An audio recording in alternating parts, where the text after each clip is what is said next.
మహాగణాధిపతయే నమః. ఓం గురుభ్యో నమః. ఓం శ్రీమాత్రే నమః. పరమేశ్వర స్వరూపమైనటువంటి జ్యోతిష, వాస్తు మరియు ఇతర అనేకమైనటువంటి శాస్త్రములను మనకు అందించినటువంటి మహర్షులకి నమస్కారం. హయగ్రీవ హయగ్రీవ హయగ్రీవేతియో వధేత్ తస్య నిస్సరతే వాణి జన్మకన్యా ప్రవాహవత్. అరుణాం కరుణాతరంగితాక్షీం ధృతపాశాంకుశపుష్పబాణచాపాం అనిమాదిభిరావృతాం మయూకైః అహమిత్యేవ విభావయే భవానీం. శ్రీమాత్రే నమః. ప్రేక్షకులకి ఆ లలితాంబిక అమ్మవారి యొక్క అనుగ్రహం పరిపూర్ణంగా కలగాలని మనస్ఫూర్తిగా కోరుకుంటూ మనం ఈరోజు చెప్పుకోబోయే టాపిక్ ఏమిటంటే, మనం ఇప్పుడు ఈ ఉగాది నుంచి ఉన్నటువంటి గ్రహస్థితి రీత్యా మనం చెప్పుకున్నాం ఎటువంటి వారికి ఎటువంటి ఫలితాలు వస్తాయి అనేటువంటిది. అయితే చాలామంది అడుగుతుంది ఏమిటంటే, నన్ను ఆ ఫలితాలు చూసిన తర్వాత, ఏమండి ఇప్పుడు పలానా దగ్గర పాపగ్రహం ఉన్నందుకు ఈ విషయాల్లో జాగ్రత్తగా ఉండాలి అని అన్నారు, కానీ అవి కంపల్సరీ ఒక్కోసారి మనకి చేయవలసి వస్తుంది. అంటే అలాగా, ఉదాహరణకు వృషభ లగ్నం ఉంది, పంచమంలో కేతువు, సంతానం విషయంలో జాగ్రత్త అన్నారు. అదేవిధంగా కుంభలగ్నం ఉంది, లగ్నంలో శని, కాబట్టి వారి యొక్క లైఫ్ విషయంలో జాగ్రత్త అన్నారు. కానీ దానికి ఏదైనా పరిహారం ఉంటుందా? మేము కంపల్సరీ ఇప్పుడు వృశ్చిక లగ్నం చతుర్థంలో శని, కానీ చతుర్థంలో శని ఉన్నందుకు వాహనము గృహ విషయాలు జాగ్రత్త. మరి తీసుకోకుండా ఉండలేము, అలా ఒక్కోసారి తీసుకోవాల్సిన అవసరం వస్తుంది. అలాగా ప్రతి లగ్నానికి ప్రతి రాశికి ఫలానా గ్రహం ఉండడం వల్ల ఇబ్బంది ఉందని చెప్పి మంచి కూడా చెప్పారు. కానీ దానికి ఏదైనా మేము అది కంపల్సరీ చేయవలసి వస్తే దానికి ఏదైనా పరిష్కారం ఉందా అని అడుగుతున్నారు. కాబట్టి దానికి ఒక్కొక్క రాశి వారికి, రాశి తెలిసిన వారి రాశి లేదా లగ్నం తెలిస్తే ఇంకా మంచిది, ఏం చేసుకోవాలనేటువంటి విషయం మనం తెలుసుకుందాం. కన్యా లగ్నము, కన్యా రాశి. మీకు లగ్నంలో కేతు సంచారము, సప్తమంలో రాహు సంచారము, 6లో శని. 6లో శని మంచివాడి, దాని గురించి ఏం టెన్షన్ అక్కర్లేదు. కాకపోతే ఈ సంవత్సరం అంతా మరి చాలామందికి నేనేం చెప్పానంటే, కొంత వైరాగ్యంగా ఉంటుందండి ఈ సంవత్సరంలో. కేతు ఈజ్ వైరాగ్యానికి, జ్ఞానానికి కారకుడు. కాబట్టి జ్ఞాన వైరాగ్యాలను ఇచ్చేవాడు కేతువు. మీకు వైరాగ్యం వల్ల జ్ఞానం వస్తుంది. అయ్యో నేను దేని గురించి నేను తపన పడ్డాను, ఎందుకు ఏడుస్తున్నాను, ఎందుకు బాధపడుతున్నాను అనే విషయాన్ని చెప్తుంది అది. కాబట్టి ఇప్పుడు చూడండి, మనకి ఏదైనా ఒక విషయం దూరం అయితేనే దాని వాల్యూ తెలుస్తుంది, దగ్గరగా ఉన్నంతకాలం దాని వాల్యూ తెలియదు. అలా ఏంటంటే, ఆ కేతువు ప్రభావం ఏం చేస్తుంది అంటే, కొన్ని విషయాలు మీకు కొంతకాలం దూరం చేసి మళ్ళీ ఇప్పిస్తుంది అది జరిగిపోగానే.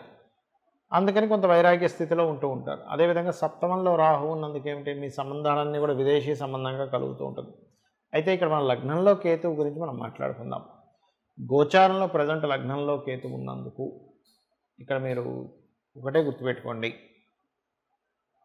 ధ్యానము అంటారు లేదా మెడిటేషన్ అంటారు. ఎక్కువగా మీరు ఎప్పుడైతే మెడిటేషన్లో గణపతిని ఎక్కువగా ధ్యానం చేస్తూ ఉంటారో, ఇక్కడ వీళ్ళకి ఒక యోగం కూడా ఇది. ఎందుకంటే లగ్నంలో కేతు సంచారం జరిగేటప్పుడు, లగ్నం కావచ్చు రాశి కావచ్చు, కన్యా లగ్నం వారు కన్యా రాశి వారికి మూలాధార చక్రం యాక్టివేషన్ అవ్వడానికి చాలా పాసిబిలిటీస్ ఉంటాయి ఎప్పుడైనా లగ్నంలో కేతు సంచారం జరిగేటప్పుడు. ఎందుకంటే మూలాధార చక్రానికి అధిపతి గణపతి కావున ఈ గణపతి యొక్క అనుగ్రహం కూడా ఉంటుంది దానివల్ల. ఇక మరొక విషయం ఏంటంటే, ఇక్కడ సప్తమ స్థానంలో రాహు ఉన్నాడు, దానికి కుజుడు కూడా వచ్చి చేరుతున్నాడు స్టార్టింగ్ దీంట్లో అని మనం చెప్పుకున్నాం. ఇది ఫస్ట్ 2 months కూడా కొంతవరకు దాని ప్రభావం జూన్ వరకు ఉంటుందని. కాబట్టి వివాహ సంబంధాలు కుదుర్చుకునేటప్పుడు అది ఒక్కోసారి గొడవలు జరిగే ఛాన్స్ ఎక్కువగా ఉంటుంది, జీవిత భాగస్వామితో కావచ్చు, పార్ట్నర్స్తో కావచ్చు. అంటే ఉగాది నుంచి ఒక 2 నెలల పాటు ఆ ప్రభావం ఉంటుంది.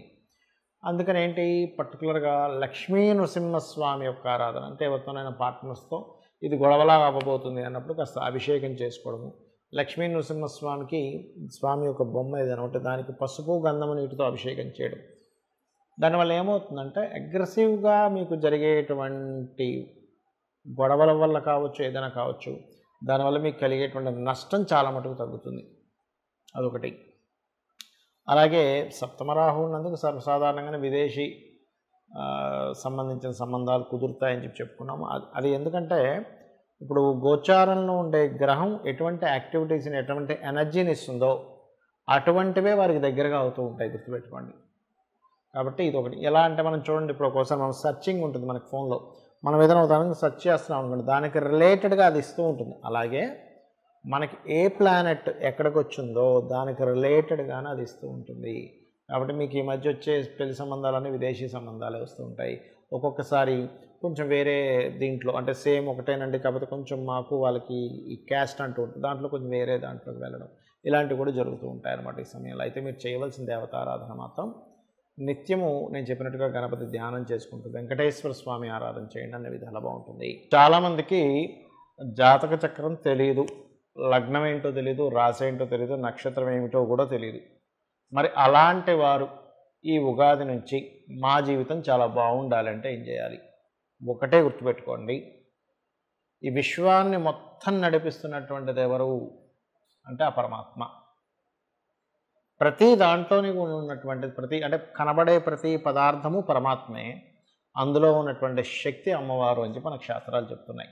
కాబట్టి జాతకం ఎలా ఉన్నా కానీ ఒకటే గుర్తుపెట్టుకోండి, మీరు ప్రతి దాంట్లోని ఆ యొక్క భగవంతుణ్ణి దర్శించుకుంటూ లోపల ఉన్నటువంటి శక్తి, అది నడవడానికి గల శక్తి అమ్మవారిని మీరు ఎప్పుడైతే భావిస్తారో కంప్లీట్గా, మీకు జరిగేటువంటి లైఫ్లో జరిగేటువంటి ఏవైతే అప్ అండ్ డౌన్స్ ఉంటాయో ఆ అప్ అండ్ డౌన్స్లో కూడా పరమాత్మని చూస్తారు. అర్థమైందండి? నాకు ఇవేమీ తెలియవు, శరణాగతి అంటారు దాన్ని. అయితే ఇక్కడ చాలామంది ఏమిటంటే గోచార ఫలితాలు చూసి ఏమండి ఇక్కడ ఇలా ఉంది కదా, అమ్మో ఇది ఏదో అవుతుందేమో అని అనుకుంటుంటారు. కానీ నేను ఒకటే చెప్తాను, మీరు ఒకటే గుర్తుపెట్టుకోండి, ఈ గోచార ఫలితాల కంటే మీ జన్మజాతక ఫలితాలు ఈజ్ మోస్ట్ ఇంపార్టెంట్. అంటే మీరు ఏదైతే కర్మ పూర్వజన్మల్లో చేశారో ఆ కర్మ ఆధారంగా గ్రహాలు అక్కడికి వచ్చి స్థితి పొందుతాయి. దానివల్ల మీరు మంచిని పొందుతుంటారు, కాస్త ఇబ్బందికరమైనటువంటి వాతావరణం కూడా ఉంటుంది. అయితే ఈ లైఫ్ సైకిల్ అనేటువంటిది ఏదైతే ఉందో మనకి ఇబ్బంది అనిపించవచ్చు, కానీ ఇంకొకరికి అది మంచి చేస్తూ ఉంటుంది. ఉదాహరణకు ఒక వ్యక్తి సైకిల్ పంచర్ అయింది, లేదా ఒక వెహికల్ పంచర్ అయింది, నీకు పంచర్ అయింది ఇబ్బంది, కానీ ఆ పంచర్ చేసే అతనికి అది ఒక మంచి జరుగుతుంది. నీకు ఒక కడుపు నొప్పి వచ్చింది, నీకు ఇబ్బందే, కానీ ఒక డాక్టర్కి అది ఒక సైకిల్ లాగా పనిచేస్తుంది అతనికి ఒక ఉపాధిగా.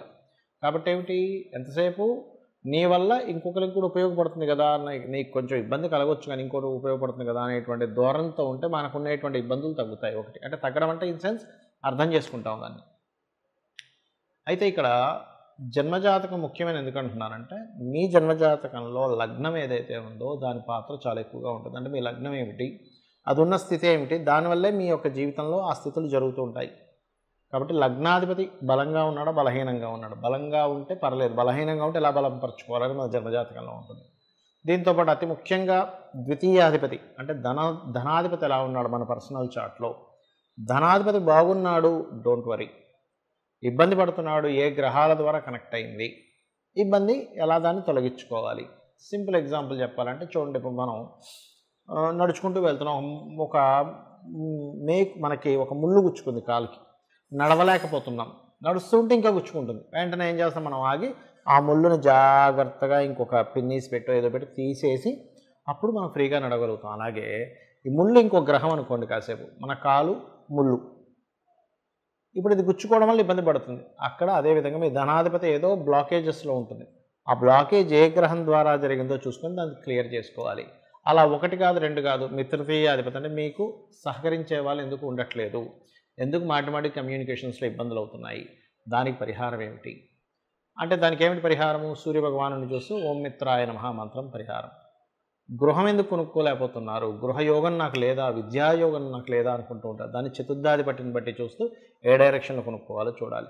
సంతాన అభివృద్ధి ప్రతి ఒక్కరికి ఉంటుంది, మా సంతాన అభివృద్ధిలోకి వెళ్ళాలండి, మా పిల్లలు మాలా ఇబ్బంది పడకూడదు, కష్టపడకూడదు, కొంచెం వాళ్ళైనా బాగుండాలి, ప్రతి తల్లిదండ్రి తపన పడుతూ ఉంటారు. దానికి సంతాన కారకుడు ఎలా ఉన్నాడు, సంతానం అభివృద్ధి కలగాలంటే ఏం చేయాలనేటువంటిది ఉంటుంది. అదేవిధంగా రుణరోగ శత్రు తగ్గాలంటే ఉపాసనా మార్గం, అంటే పంచమాధిపతి ఎవరయ్యారు, పంచమాధిపతిని బట్టియే మీకు ఉపాసన అనేటువంటిది ఉంటుంది. దాని ద్వారానే మీరు రుణరోగ శత్రువుల్ని జయించగలుగుతారు. ఆ రకంగా ఏంటంటే ఒకటి కాదు రెండు కాదు, మీకు వివాహ సమయం కానివ్వండి, ఉద్యోగం చేస్తుందా, ఉద్యోగం చేస్తే బాగుంటుందా, మీకు వ్యాపారం చేస్తే బాగుంటుందా, అది ఇక్కడ చేస్తే బాగుంటుందా, విదేశాల్లో చేస్తే బాగుంటుందా. ఎందుకంటే చాలామందికి ఏమిటంటే ఉద్యోగం ఇక్కడ వెతుక్కుంటూ ఉంటారు, ఏదో చిన్న ఉద్యోగం వస్తుంది, వీళ్ళ టాలెంట్కి తగ్గ ఉద్యోగం రాదు, అప్పుడు చాలా బాధపడుతూ ఉంటారు, అంటే ఏమిటండి అసలు నా టాలెంట్ ఏమిటి, ఉద్యోగం ఏమిటి అని. కానీ అదే మీకు విదేశాలకు వెళ్తే బాగుంటుంది, ఎందుకు విదేశీ ఉద్యోగ యోగం ఉంటుంది.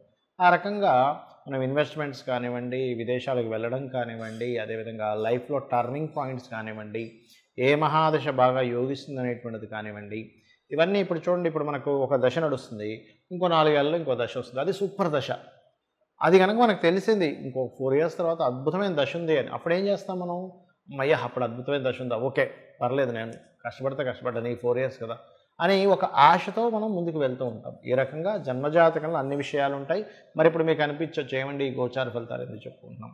గోచారం అనేటువంటిది బయట ఉండే వాతావరణం లాంటిది, బయట ఉండే సిచ్యువేషన్స్ లాంటిది, బయట ఉండే ట్రాఫిక్ లాంటిది, బయట ఉండే మార్కెట్ లాంటిది. దాన్ని అంచనా వేసుకుంటూ మన జీవితాన్ని ఎలా అయితే, మన జీవితంలో నిర్ణయాలు, మనం చేసే బిజినెస్ అన్ని ఎలా నిర్ణయం తీసుకుంటామో, ఈ గోచార గ్రహాలు ఇప్పుడు ఇలా ఉన్నాయి కాబట్టి ఈ గ్రహాలకి అనుగుణంగా నేను అలాగా నడుచుకోవాలి అనేటువంటిది చూసుకుంటూ మనం ముందుకు వెళ్తాం. కాబట్టి ఒకటే గుర్తుపెట్టుకోండి, ఎలా ఉన్నా మీ జాతకం అమ్మవారిని నమ్ముకున్నారా, అమ్మని నమ్ముకున్న వాడికి ఎలా అయితే అన్నానికి లోటు ఉండదో, అమ్మవారిని నమ్ముకున్న వ్యక్తికి దేనికి లోటు ఉండదు. శ్రీమాత్రే నమః.